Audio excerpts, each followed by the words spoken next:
Tumekuja kuosha vyombo mtazamaji. Na hapa naona majenzi.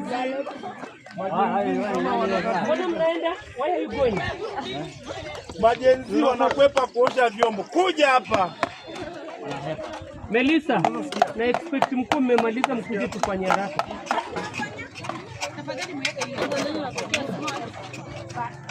Mtazamaji, sherehe ilikuwa nzuri.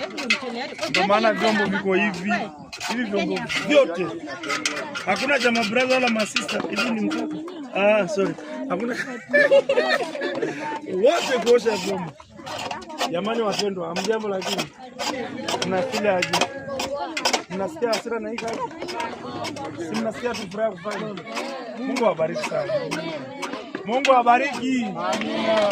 Mbona sasa ni kama mtaki kuosha? Piga huyu asenge ameni. Huyo.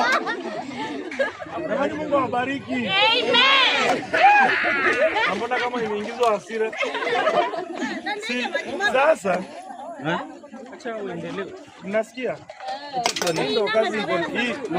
Ndio thawabu. Hii ndio ina thawabu sasa. Kwa hiyo msiseme umeitwa tuoshe vyombo. Hivyo. Lakini kuna kitu cha ajabu.